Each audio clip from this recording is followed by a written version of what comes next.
It has been a while since I've been on the dating scene, and I'm still not there. But I do remember way back, maybe that first date was possibly going to a movie, lots of phone calls before that first step, maybe.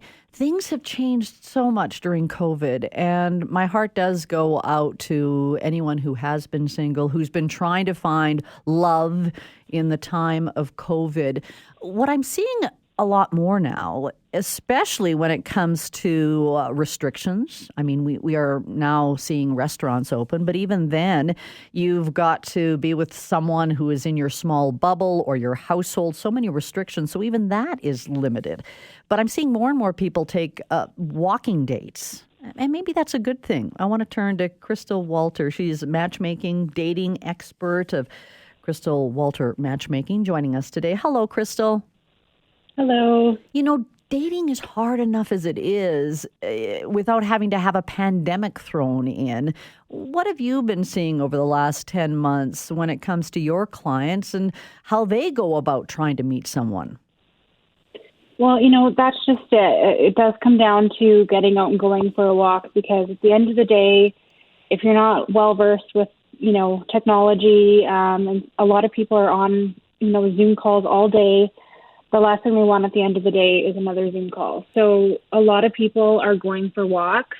It gives you the opportunity to actually meet the person and see them face to face. So, yeah, people are going for a walk.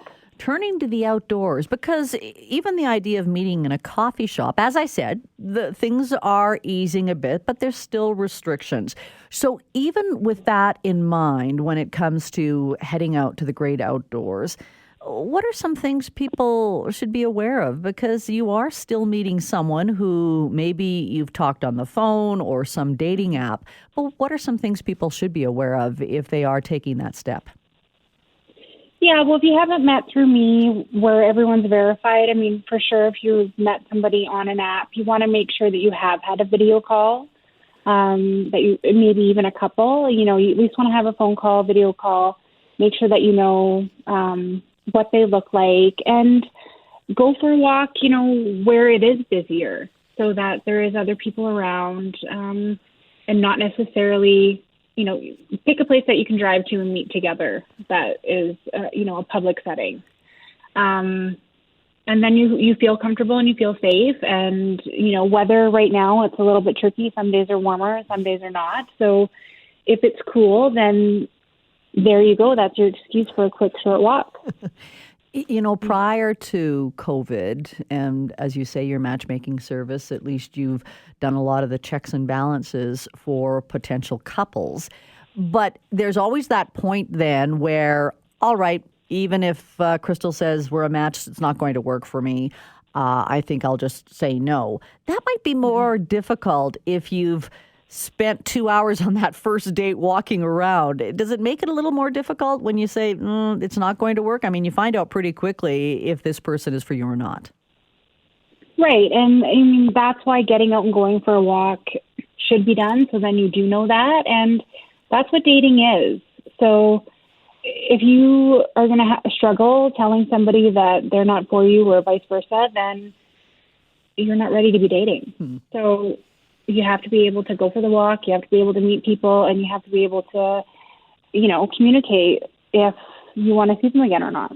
What I do like about the walking dates, though, is the fact that you're pretty, let's say, natural when it comes to, with the cold temperatures, wearing a toque and mitts. It's not as if you're going to a restaurant where you can look your best. Okay, some people look their best with a toque. I'm just saying that the average person, maybe that is kind of neat, that it's a foundation for a pretty good relationship. Yeah, I mean, less fuss, no muss, right? Like, you're just getting, that's the thing. You're wearing a jacket, so you don't have to worry about, if your clothes are too tight. You're probably a lot more comfortable. You're wearing sensible shoes. You can still look your best, but there's less to worry about as far as your look goes, right? And then they know exactly what they're getting right then and there.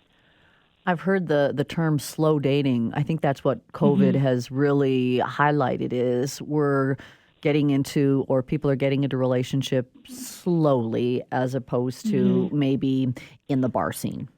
Well, I find through people dating through apps and texting a lot, things can progress quicker.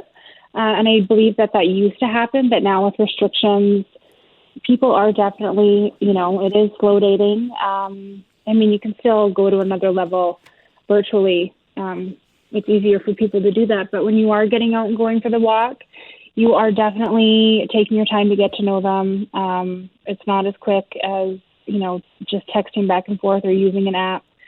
And then you do have to have that conversation where you say, this is going to work for me or not. And you're not wasting a month talking before you've met. You're just getting those stages done quicker. And then the actual stage of dating and building a relationship is moving slower. So I think people will have healthier relationships at the end of this. Yeah, and I think that's the positive for sure. But I know there's a lot of lonely people out there through this extended period of isolation. Krystal, thanks so much for your time. Thank you. Krystal Walter with Krystal Walter Matchmaking joining us this morning.